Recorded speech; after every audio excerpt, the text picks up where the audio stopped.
Well, thank you so much for that introduction, and thank you so much for having me tonight. I'm very happy to be here and look forward to speaking with you all. So we are going to travel back in time a little bit, and we're gonna go back to June 1987. This is 38 years ago, and the picture that you see here is of 15-year-old Jeanette, and she is from Stockholm, Sweden. In the summer of 1987, she spent 6 weeks at Atlantic Highlands, New Jersey, on a study abroad experience. She lived with an American family, and she studied English in the mornings, and in the afternoons, she took field trips and learned about North American culture and society. She was very interested in languages, so this was her first experience in the United States, learning the language and learning about the culture. And the picture you see here is of her at the Statue of Liberty, and you have the Twin Towers in the background, which she got to visit later that day when she toured New York. And this is a postcard that she sent to her parents back in that summer. This was before we had our cell phones, which we use today, right? So lots of postcards, and you can also see what a stamp to Sweden cost at that time. 33 cents. Yeah, it does not cost 33 cents today to mail anything, I think. But Jeanette had a great time in New Jersey, and she wrote about her experience to her parents in a number of postcards. And this one she ended by saying, "Jag tror att jag stannar här om det är okej med er," which translates, "I think I'll stay here if it's okay with you." So fast forward about 2 years or so, she had the opportunity to go to the United States again, this time as an exchange student through Rotary. Her parents were both Rotarians, and they had hosted students from the US and Australia at her home. So she spent a year in California at Pinole Valley High School, which is right outside San Francisco, having the American high school experience. She went back to Sweden, she completed her high school studies there, and then she came back to the United States again to continue studying, this time to the University of Cincinnati, where she completed a bachelor's degree in English. But she wasn't done studying English, so she continued with her studies at Wright State University here in Dayton, doing a master's in English with a concentration in TESOL, teaching English to speakers of other languages. And then she spent the next 20 years or so teaching English as a second language to international students, like the ones you see in this picture from all over the world, something she very much enjoyed doing. And today, I should switch to talk about myself. I'm a naturalized citizen, and I have been here in Ohio since 1992. I've lived in Dayton in Centerville since 1998. And I currently, as you heard in my introduction, work for the City of Dayton, the Community Engagement Division, which is part of the Department of Planning, Neighborhoods, and Developments with the city. I manage the Welcome Dayton program, which is a program that promotes integration of immigrants and refugees into our community. And I've been doing that for the past 4 years or so. So tonight, I'm here to talk a little bit about immigrants in the United States and also here in Dayton, and share a bit about the Welcome Dayton program with you. The statistics that I will share tonight, they primarily come from the American Immigration Council and the American Community Survey, which is dated 2023. So that's the most recent data that we have. And so I just want to make sure that I communicate where the information is from and what year. In 1850, the US started collecting nativity data through the US Census. So that's the first time that we have information on where people were originally from, where they were born. At that time, in 1850, the United States had about 2.2 million immigrants, or about 10% of the population. And that's a little bit different today, so I thought I'd share some numbers with you here. So we have today almost 48 million immigrants in the United States, about 14% of the population.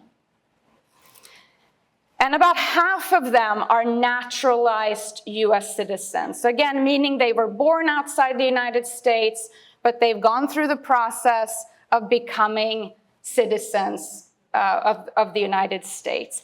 Another 7 million are eligible for naturalization. So they might be permanent residents, which allows them to live and work here, do everything except voting. So they're eligible for citizenship.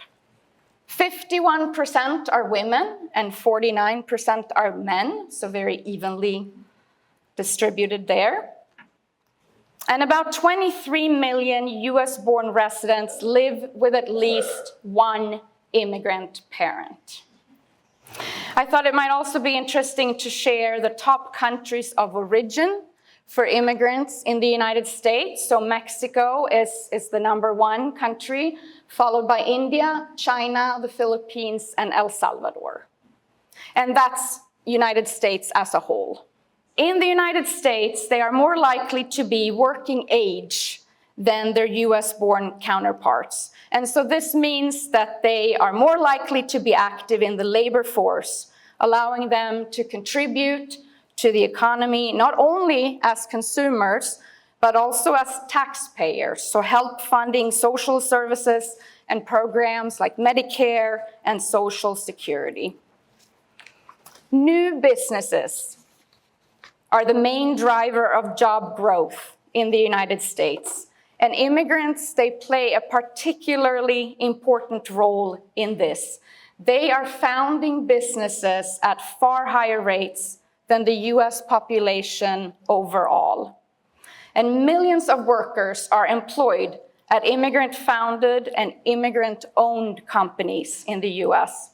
If we look at Fortune 500 companies, nearly half of them were founded either by immigrants or by the children of immigrants.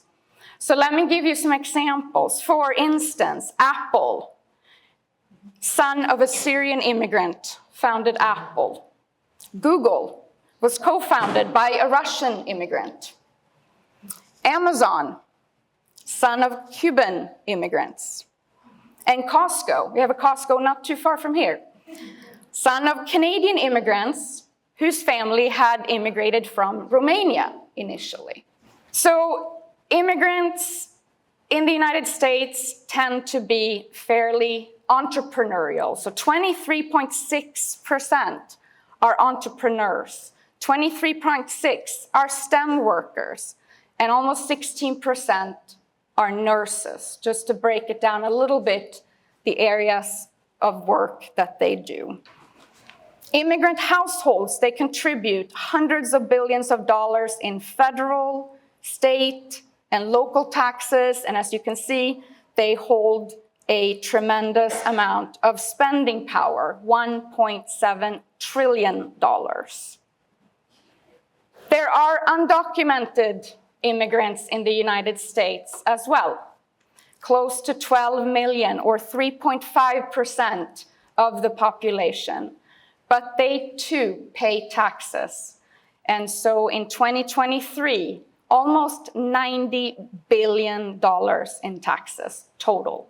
Federal taxes, $55 billion, and state and local, $33.9 billion. Refugees in the United States. Let's talk briefly about them as well, just to put things in perspective. Since 1975, the United States has resettled over 3 million refugees in all 50 states. And in 2024, over 100,000 refugees were resettled in our country. And these are the top countries of origin in 2024 for refugees. So the Democratic Republic of Congo, Afghanistan, Venezuela, Syria, and Myanmar, Burma. So refugees go through a very challenging process in order to come to the United States. Very, very challenging vetting process. And for many of them, it takes years before they can come to the United States. They spend time in refugee camps before they are resettled here in the United States. So the growth in immigrant and refugee population has really helped strengthen our country and specifically our labor force. As baby boomers retire, younger immigrants are filling crucial gaps in the labor market. Nationally, immigrants are more likely to hold advanced degrees than US-born, but they are also more likely to have less than a high school education. Because of this, they can fill crucial shortages at both ends of the skills spectrum. So they can fill jobs from high-tech positions to agriculture, hospitality, and service jobs. And as millions of baby boomers become elderly, the US healthcare system is facing an unprecedented demand, adding jobs faster than any other segment of the economy. Many healthcare businesses and providers are struggling to find enough workers. Immigrants are twice as likely as the US-born to work as home health aides and twice as likely to work as physicians and surgeons. So this first part of my presentation focused a little bit on the general landscape of immigrants in the United States, just to provide a little bit of background and some numbers. And the second part, I'd like to talk a little bit about the immigrant landscape of Dayton and this area. And then I'll go in to talk about Welcome Dayton program. So the immigrant landscape of Dayton. Let's look a little bit again at some numbers. We have about 11.5 million people in Ohio, and a little over 5% of them are immigrants. In Montgomery County, where we are, we have about 500,000 residents, and about almost 5% of them are immigrants. If we look at Montgomery, Greene, and Miami counties, we know that the immigrant spending power here is close to $1 billion, or slightly over $1 billion, just by the immigrants living in these three counties. And they contribute $405 million in taxes in these three counties. In the city of Dayton, we have about 136,000 people, and about 6.25% of them are foreign-born, or about 8,500. I get a lot of data from Dayton Public Schools, so that's helpful in knowing who is in the city of Dayton. And this academic year that just ended, 24-25, Dayton Public Schools had 20% of their students were foreign-born or English language learners. So 2,600 of the students. Spanish was their #1 language, followed by Swahili and Kinyarwanda, which is spoken by a lot of our refugees that are coming from the Democratic Republic of Congo and Rwanda and some of those countries in Africa. And then Arabic, Turkish, and Russian. We did have quite a few come from Ukraine and Russia and also Uzbekistan as a result of the war in Ukraine, between Ukraine and Russia. So we saw an increase in Russian and Turkish speakers during that time in the city of Dayton. But we do have immigrants from over 100 different countries in the city. And the top countries in 2024 in Dayton were Mexico, and we saw that for the United States as a whole as well. Colombia and Guatemala, and then the Democratic Republic. As I mentioned, a lot of our refugees come from there, Rwanda, Russia, and Ukraine. And the top language is spoken Spanish, Swahili, Kinyarwanda, Russian, and Turkish. And we have many different categories of immigrants, and by that I mean status. So we have some that are undocumented. We have some that are here on temporary protected status, TPS, meaning they can be here for a certain amount of time. Something is going on in their countries, and the United States is allowing them to be here until the situation has improved in their country. We have asylum seekers, we have refugees, we have international students at Wright State, at University of Dayton, at St. Clair College. We have various visa holders, permanent residents, and naturalized citizens. So we have many different kinds of immigrants of different backgrounds, young, old, and everything in between. And they contribute a lot to our city and to our community. I mentioned already that they start businesses. They revitalize neighborhoods. I like to give one example of the city of Dayton. We have a neighborhood called Old North Dayton. If you're familiar with it, it's on the sort of northeast side of town. The neighborhood has always been famous for immigrants. Lots of Eastern European immigrants, German immigrants settled there, Hungarian immigrants settled there initially. Today we have a lot of Turkish immigrants, Hispanic immigrants, and African immigrants in the neighborhood. But they have really revitalized the area, especially the Turkish community who came here around 2012 or so. They're the Ahishka Turks, and they are primarily from Russia and Uzbekistan. And they have purchased homes that they have revitalized and really brought the neighborhood to life in many ways again. And if you go through Old North Dayton, you'll see signs of this. Many of the homes have fences around them, beautiful, I guess I'll use the term white picket fences, but many of them are. But they're very traditional fences, and they kind of characterize the homes of that community. And of course, they bring new ideas and perspectives, and they add diversity to our community. Let me switch and talk a little bit about Welcome Dayton. How many of you have heard of Welcome Dayton before?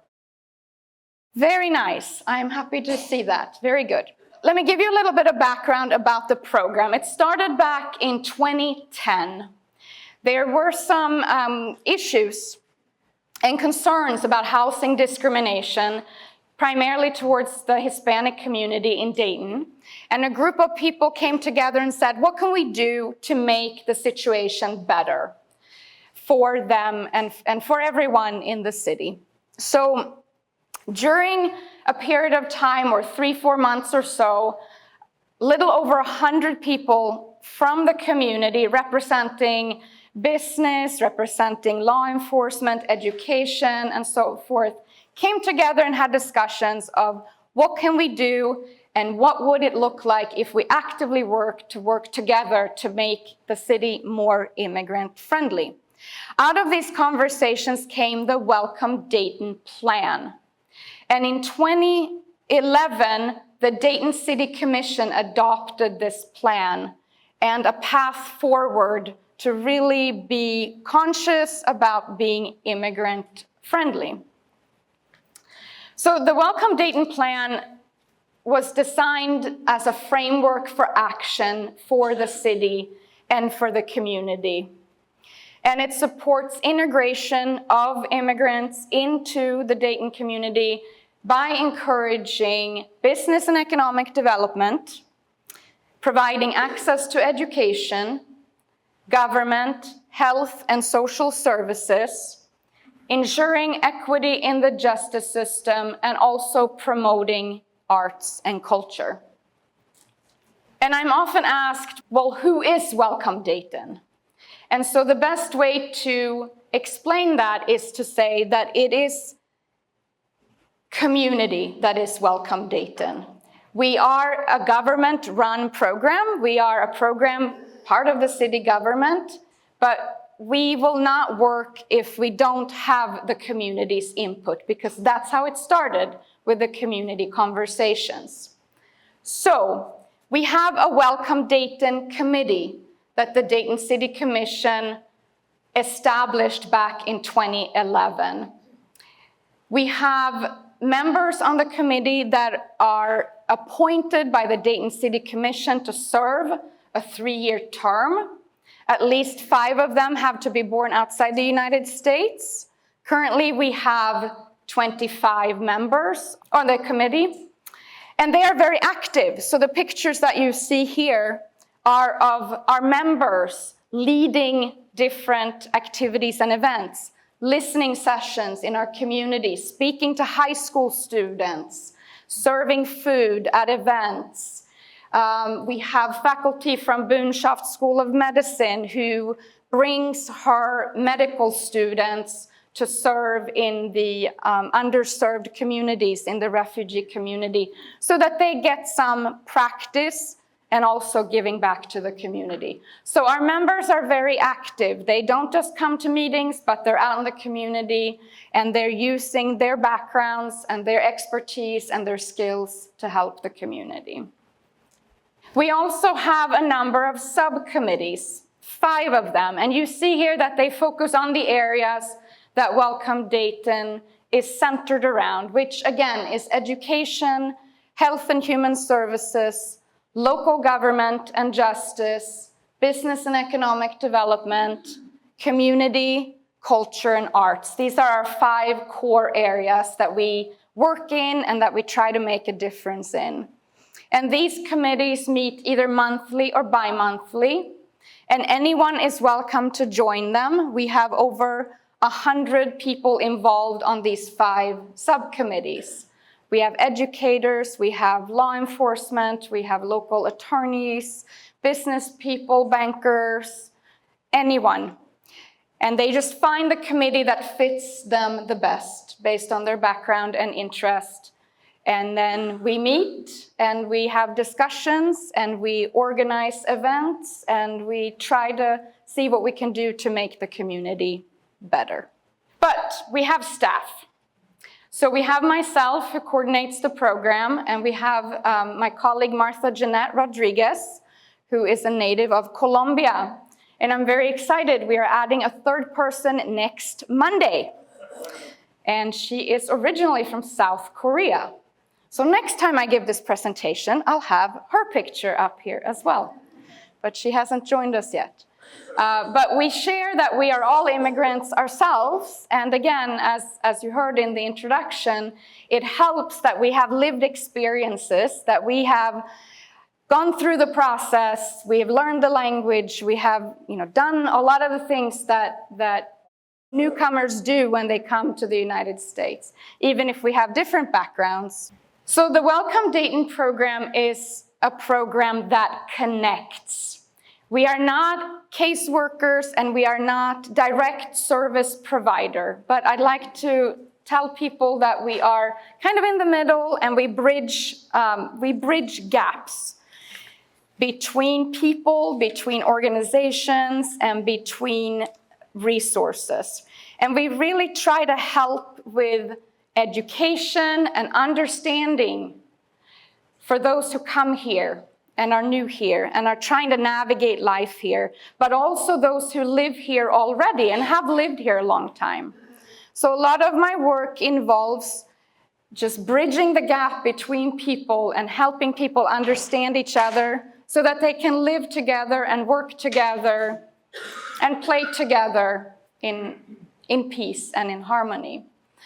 We make sure that we have materials available in different languages. Our fire department, for instance, translate or have created home exit plans, and we help translate them into different languages so that when the fire department is doing educational events, They have information available in different languages and can teach to people who have not yet learned enough English to understand everything. Our fire department have also translated kitchen safety brochures and smoke alarm information. Those are also things that are important. So, share some of that. Recycling. Recycling can be a challenge. I just came back from Sweden. I spent about 2 weeks there. My mom had a significant birthday, so we went to celebrate with her. And Sweden recycles, it's almost like culture shock for me to go back there because they do a lot more recycling there than we do here. And we do a lot here, but they sort, they do a lot more. So one of the new things in Europe is on your bottles where you have the little cap, the cap does not come off. The cap is attached. So when you have a bottle of water and you unscrew the cap, it is attached. And that went into effect in the European Union countries last year. So I hadn't been to Sweden for 2 years, so this was new to me, just learning to, okay, the cap's not coming off. I have to remember that when I'm drinking, or I'll have water all over myself. So that was a little new. But that said, we have noticed that recycling is often a little challenging if you're new here and just navigating that. So we have translated information about recycling into Spanish and Swahili, the two main languages within the city of Dayton, or two most widely spoken languages, so that we can educate newcomers on recycling. So passing that around as well. We have also noticed that sometimes there are questions about where do you park your car? How often do you have to cut your grass? Where do I put my trash can and so forth? So the City of Dayton's yard standards have also been translated into a couple different languages just to help educate and make sure that people understand this is how things work in this community when they come here. Some of the organizations we work with, they have also taken up on themselves to educate their members. So we have a Latino organization in Dayton that made a magnet on school bus safety, because that can be really tricky on where do you have to stop, and when the school bus stops, where can you pass? So they created a magnet that they have distributed in Spanish to help educate on school bus. So those are some of the things that we do in our work, connecting with the community and working with, you see here, many of the different organizations that we work together with to see what can we do, what's missing in the community, where do we fill those gaps. We are also involved with various outreach and events. So presentations like tonight, we do a lot to interact with the community. We do panel presentations. We do something called Voices of the Immigrant Experience, where we bring people from different countries that share their story. We have new American employer roundtables where we invite local businesses who are interested in hiring immigrants and refugees and educate them on the legalities of hiring immigrants and businesses and refugees. What do you need to look for if you'd like to hire somebody? What kind of work authorization would somebody need to have? What kind of visa and so forth? It's a complicated process. So we work with an immigration attorney who will help educate businesses on this. We participate in many different community events. We do tabling, so we share our resources. The ones that I just share, some of our materials that have been translated, we connect with the community to share those sorts of resources. And we also host numerous events to bring together the community. So this year so far, we've had International Women's Day, it's in March. World Refugee Day in June. And then our next big event that's coming up is a New Americans Artist Exhibit. This is something we do every year, and this will be the 5th year we're doing it at the Dayton Metro Library downtown. We invite artists to submit work that will be on display for 2 months at the library. And we kick it off with a reception where you can meet the artists and learn where they're from and their artwork. So it's really interesting to be part of a lot of these community conversations. I'm always very open to really whoever reaches out and would like to collaborate on programming. University of Dayton, I think one of my flyers up here is from an author event that we did together with them recently. So we try to take advantage of opportunities to collaborate with many different organizations and individuals. I mentioned earlier that we are part of the Community Engagement Division with the Department of Planning, Neighborhoods, and Development with the City of Dayton. When Welcome Dayton started in 2010, 2011, it was part of the Human Relations Council, the HRC. But in 2021, it moved over to the Community Engagement Division, and that's where we've been housed since. So our staff attends neighborhood association meetings and business association meetings and various community events. And we try to really liaise with the immigrant and refugee community in the city to make sure that more immigrants and refugees are also included in decision-making in the city. So it's not just about sharing resources and educating, but also making sure that they get involved and have their voice heard now that they're here and living here with us. And these are just some pictures to show what some of that interaction look like. It could be discussions, it could be meetings. We do a lot of work with Dayton Police on outreach to the immigrant communities, on know your rights and what we call interacting with the police. There are so many cultural differences, and so sometimes it's just great to get together and talk about those. So we focus a lot on that. And of course, a point of pride for us is that we were certified in 2017, certified welcoming, the first city in the United States to be certified welcoming by the national nonprofit Welcoming America. The certification is sort of like an accreditation that a university or maybe a business would do. So it's a pretty lengthy process. You complete a self-assessment. You have an on-site visit by auditors that thoroughly go through your assessment and interview and ask questions before they issue the certification. But Dayton was the first city in the US to be certified welcoming, and we were recertified in 2023. There are currently 26 cities and counties in the United States that are certified welcoming, with another 25 or so in process. So by 2026, there should be over 50 cities in the United States certified welcoming. And really what that means is that you have some practices in place to be welcoming. The term sanctuary city, you've probably heard of, and it's come up a lot lately.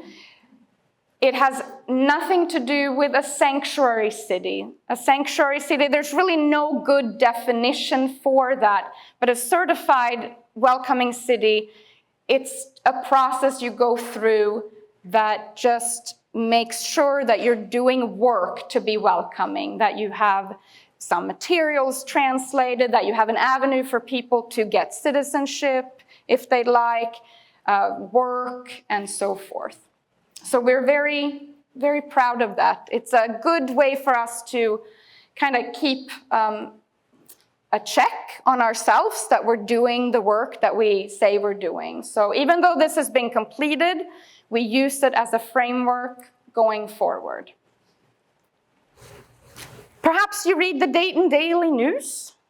Well, in today's online version of the Dayton Daily News is an article And it is called Photographer Behind Downtown Dayton Immigrant Portraits. I really wanted to reflect each person's individuality. So I had the opportunity to update our website. It started last year. We had a page on the website called Stories, and it was fairly dated, and it needed to be updated. It featured people, immigrants and others, but it had been there for many years, and we thought it's time to update it with some new faces. So we worked on that project last year. We identified individuals, we interviewed them, we worked with a photographer in our public affairs office to take pictures, and we updated the website. Then I had an opportunity to work with a group of organizations on NATO Parliamentary Assembly. That was here around Memorial Day, downtown Dayton. We worked on various projects, and one of them was a beautification project. And there was an opportunity to do some artwork downtown. So what we did was we took the pictures from our website, and we ended up creating an art display on one of the buildings downtown with the faces of the people on the website and QR codes so that you could read their stories. And so the Dayton Daily News has an article about this today, the online version. I'm hoping the print version will have one as well coming out soon. But this was very exciting for us and a way to share some of the people that have made Dayton home. There are many ways that you can support Dayton's immigrants and refugees, and I thought I'd share some of the organizations that we work closely with. One of them is Brunner Literacy Center that does a fantastic job on literacy, not only for immigrants and refugees. That's kind of a small part of who they work with. They do GED education, they do US citizenship education, and lots of work in that area. But they are always looking for tutors. And so if there's any interest at all in doing some tutoring, whether it's with immigrants or refugees or native-born who may need some help working on the GED or anything else, I would very highly suggest contacting the Brunner Literacy Center because they're always looking for help. Catholic Social Services is another one of our very close partners. They have a refugee resettlement program, and they also have a Hispanic outreach program. So we tend to do a lot of work with them. They have many, many different programs, but those are the two that we work with primarily. Currently, refugee resettlement has been paused in the United States, so we don't have any refugees coming in at this point through the refugee resettlement program. But Catholic Social Services is working with those who are currently here. Latinos Unidos in Dayton is an organization for our Hispanic neighbors, and they also do a lot of various events and outreach, and there are many opportunities to get involved with them. And another organization I thought I'd mention is the Miami Valley Immigration Coalition that also does a lot of advocacy and outreach. Another really fun opportunity, I don't know if any of you have heard of Ethnosh Dayton. Let me tell you about Ethnosh Dayton. Ethnosh Dayton is an organization that creates opportunities to visit and enjoy immigrant-owned restaurants, ethnic restaurants in Dayton. And you eat family style, and the restaurant will cook dishes that they normally don't serve at the restaurant. So you get to try something maybe a little bit more authentic, something a little different than what's normally on the menu. And they do events monthly. The next one is July 25th at a place called Sonora Grill. It is a Mexican restaurant. They are famous for their seafood, and there will also be some music and dancing. You get to hear the story of the owner of the restaurant or the chef So you get to learn a little bit about the background of the person behind the restaurant. And then you get to enjoy food and drink. And most of the time you sit at a table, perhaps with people that you don't know, because it's family-style dining. So it's a little different experience. But it's a lot of fun, and Ethnos Dayton will go around Dayton and the different communities to different restaurants. And so my last slide is just for how to learn more about Welcome Dayton and how to connect with us and how to find more resources for people in our community. We have a website, welcomedayton.org. It is full of information, including resource pages for legal resources, educational resources, business and economic development resources that people may take advantage of. And we have a social media presence on our Facebook page. So those are the ways that you can connect with our program. My goal was to provide just kind of an overview of immigrants in the United States, a little bit of where they come from, who they are, how many there are, and their contributions to our country, and a little bit of information about immigrants here in Dayton, who they are, and then about the Welcome Dayton program. And you know a little bit about me as well, since I started off by sharing my journey to the United States many, many years ago. I've actually lived here longer now than I have in Sweden, I realized. So when I went back to Sweden, it's a little strange to go back to, even though I talk to my mom on a regular basis, and she's here visiting, and now we have our phones. We don't have to send postcards anymore. We can connect so much easier, but it's still sometimes a little bit of culture shock going back. So you have kind of a foot in two worlds in a way. I go back, I speak a lot of Swedish, I come back here. I have two children, two boys, they're 21 and 23, that I've also have grown up learning Swedish and feel connected to Sweden after being there. So I'm happy that they have that as well. But yeah, that's a little bit about myself and my story and my work. Thank you so much for listening.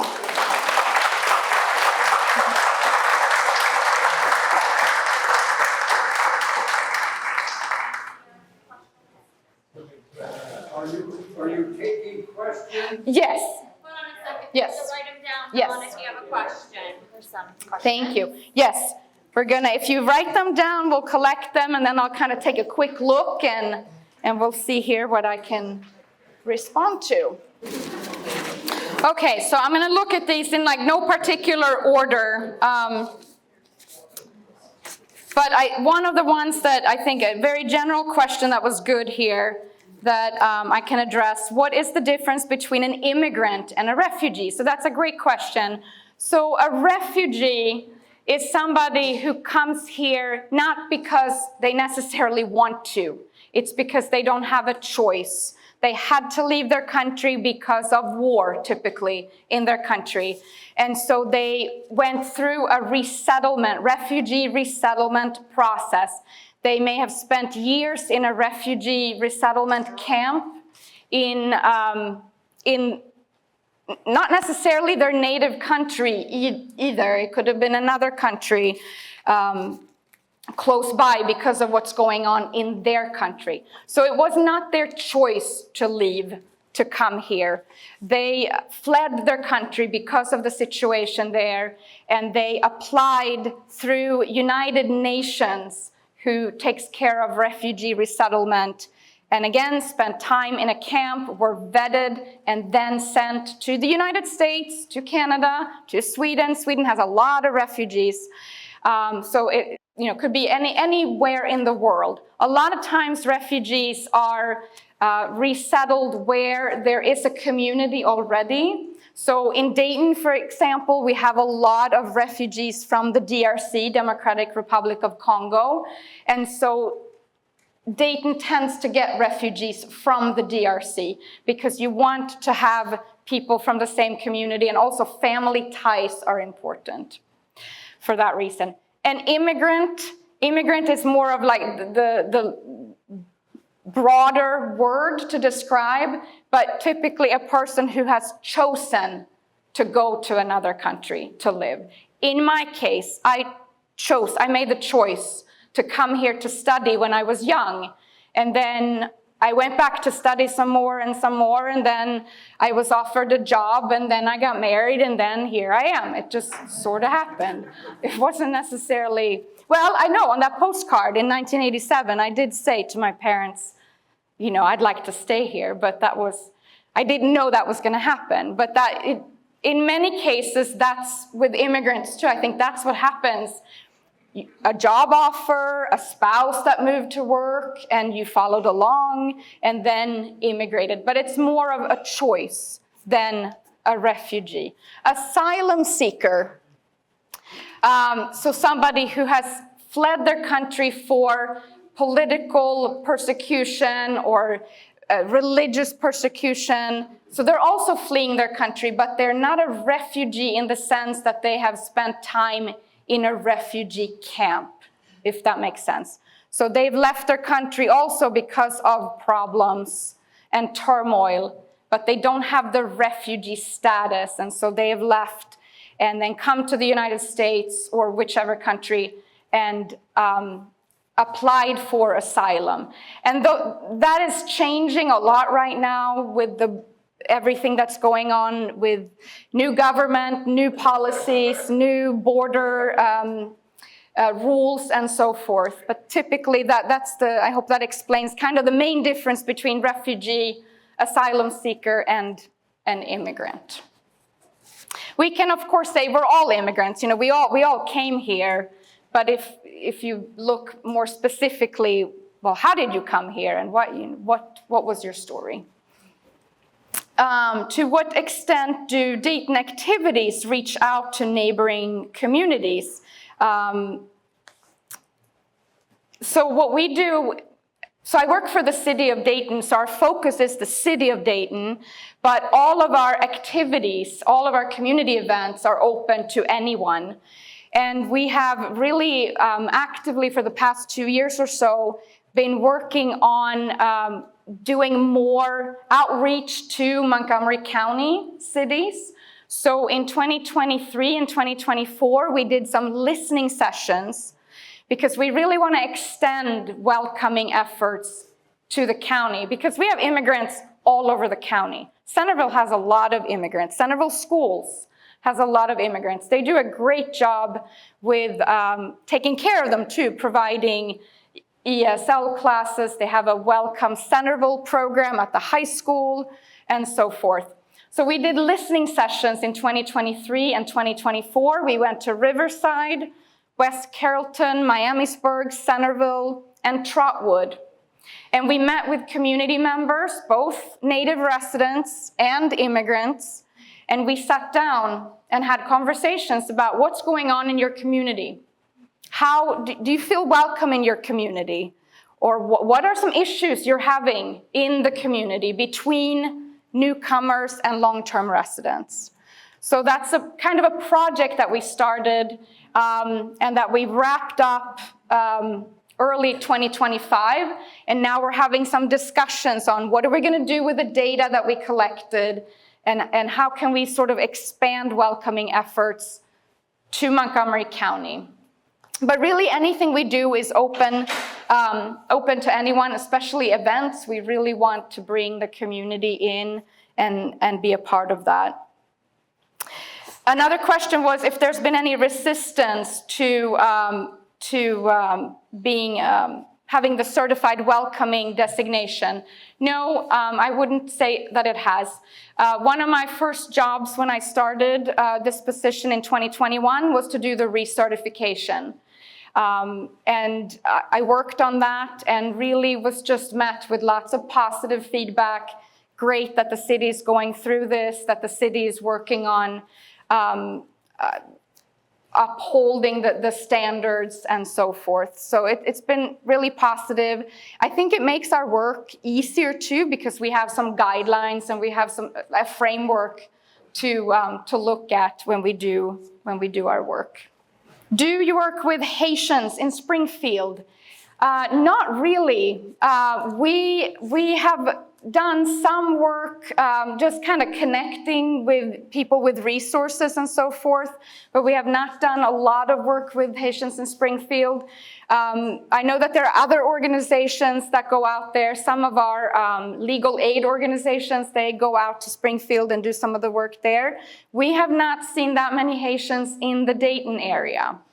So they have mostly stayed in the Springfield area, and we haven't seen that many that have come here.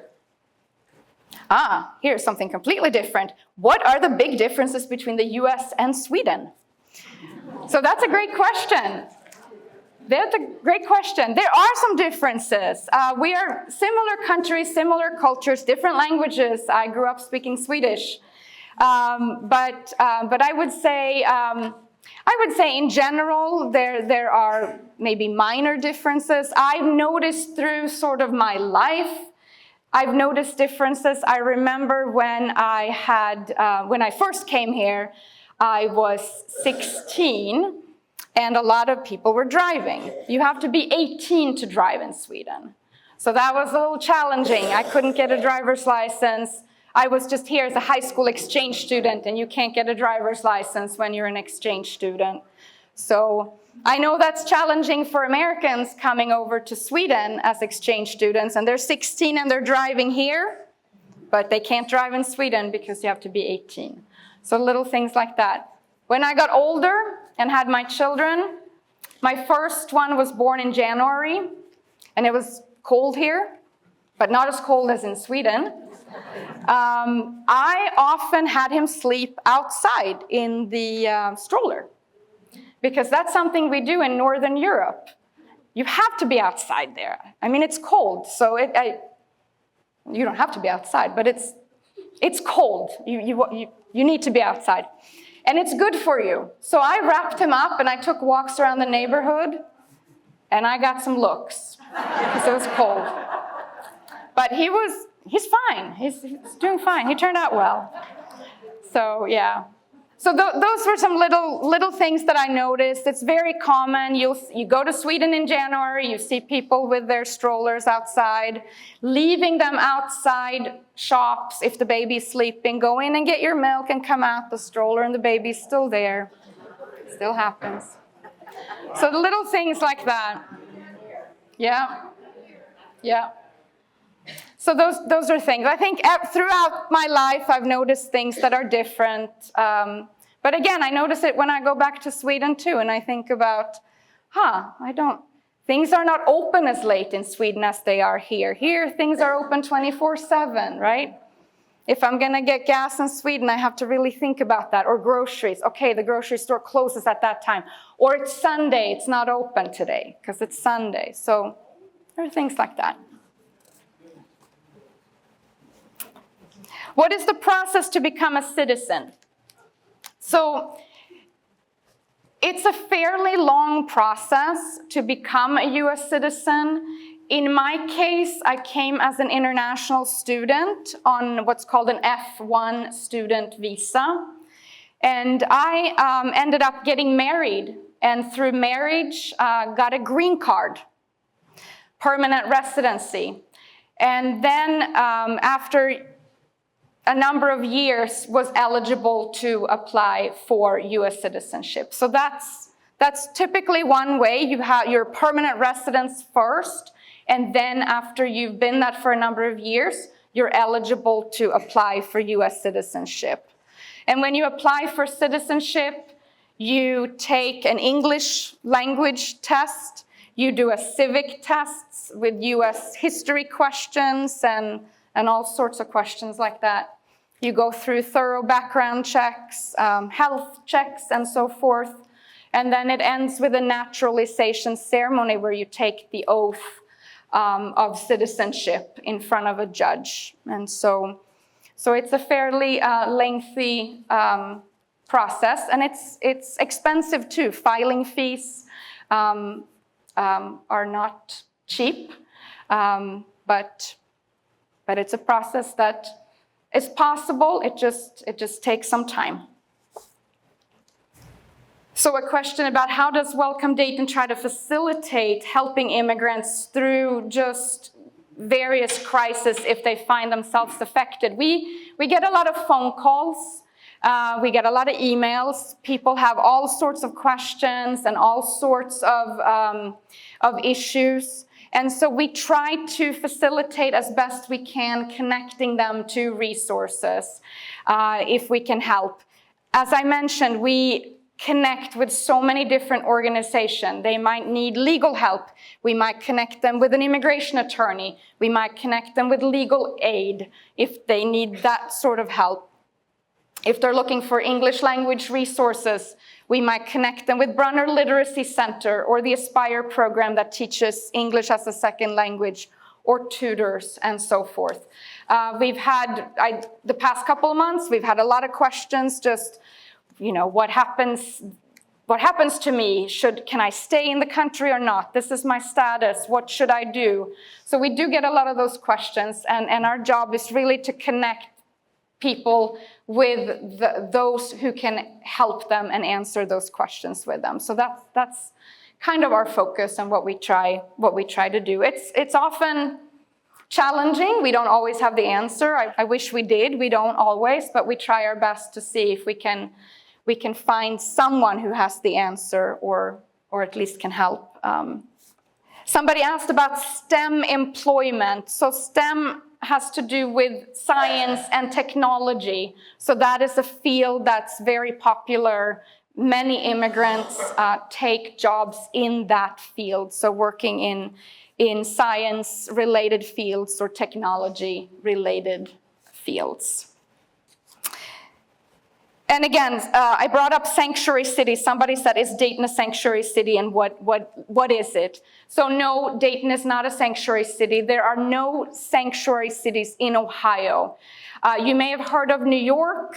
You may have heard of Chicago, Denver, some of the big cities that have come out and very clearly said, we are a sanctuary city.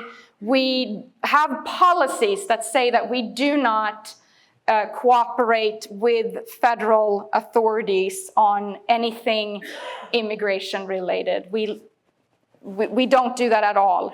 So that's typically what a sanctuary city will do. But as I said earlier, there's really no clear definition of what a sanctuary city is, which really makes it challenging to talk about, because there is not a clear definition of what that is. But Dayton is a certified welcoming city, and so we don't have any policies that say that we don't do this or that. How can we access the translated information from fire, smoke alarms, etc.? If anybody, so this is for the city of Dayton, but of course some of that applies, the kitchen safety applies to anyone. If anybody is interested, I have my business card with me. You're welcome to take that and connect with me. I'm very happy to connect and share information and flyers and so forth. Of course, the City of Dayton Fire Department will only serve the City of Dayton area, and they will install fire, smoke alarms and so forth, and work with the residents there, and I'm sure they'll do that here in Centerville too, but I'm happy to connect with anyone who'd like more information about the services that we provide. That's one of the things that we have been trying to do with what we call our county-wide efforts, when we did our listening sessions in the different communities, just trying to help Centerville, West Carrollton, Miamisburg, Riverside, all the other suburbs here, kind of share what we do in Dayton and as a roadmap of what others could also do in their communities. All right, these are some more personal questions. So why did I come to the US? Yes, so that was the one again, school, and then a lot of people ask, but why Ohio? Or why Dayton?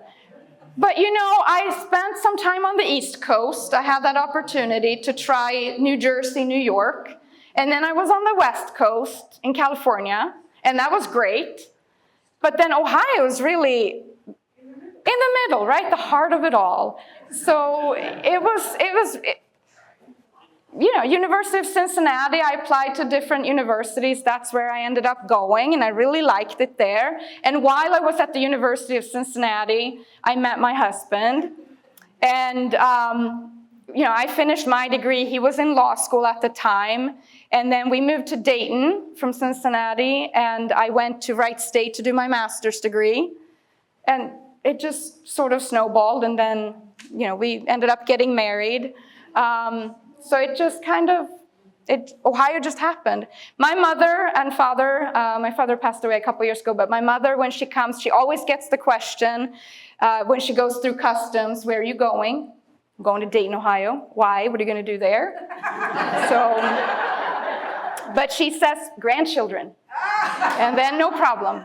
So, but it is, you know, maybe it's not a place that a lot of people come and visit, right? They go to Florida and California and Chicago, the big places. But I feel like I've put Ohio on the map for Swedish people. We've had a lot of friends come here and visit. So they know about Dayton. They've been to the Air Force Museum, Carolyn Park. They've been all over. So I guess I've become an ambassador for Dayton a little bit. Did I marry here in Sweden? We actually had our wedding in Sweden, in a church where I grew up from the 1100s.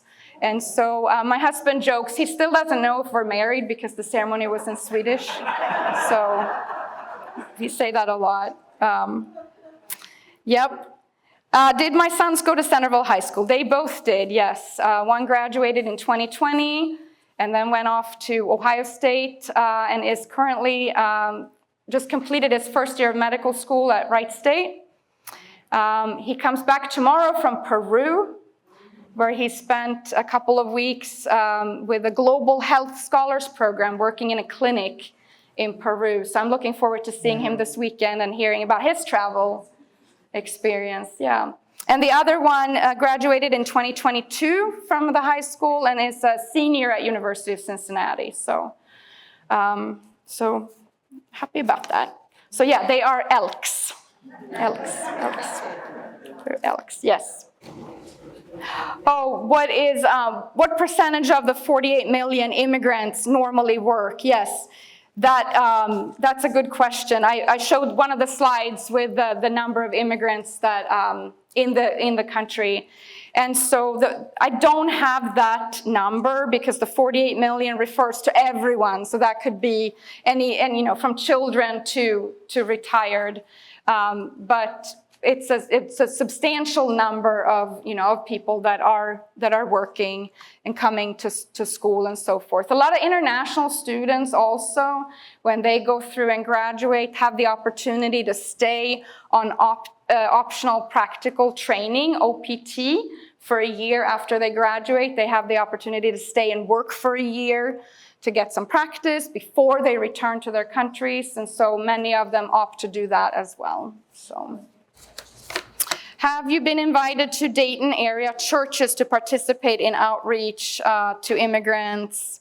And is that part of, yes. So yeah, we often work with churches and the mosques in the city and really a lot of different nonprofit organizations to do outreach.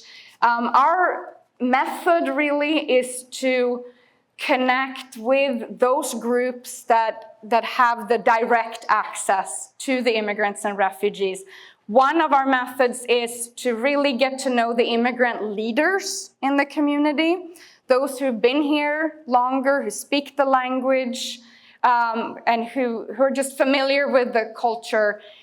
We work with them a lot, and then they take information out to their communities. We find that works very well.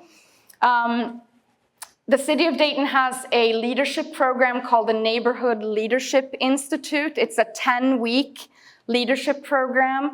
And so we actively recruit for that from the city and try to make sure that we have good representation also of immigrants and refugees in this NLI cohort every year, because we really want them to be educated and learn about the city, learn about the policies and services, connect with people, connect with departments, and then take that back to their communities.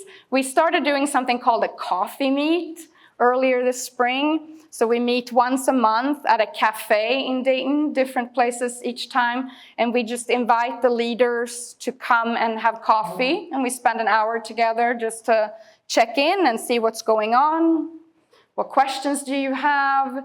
Can we help? Can we make connections? And it's an opportunity to network.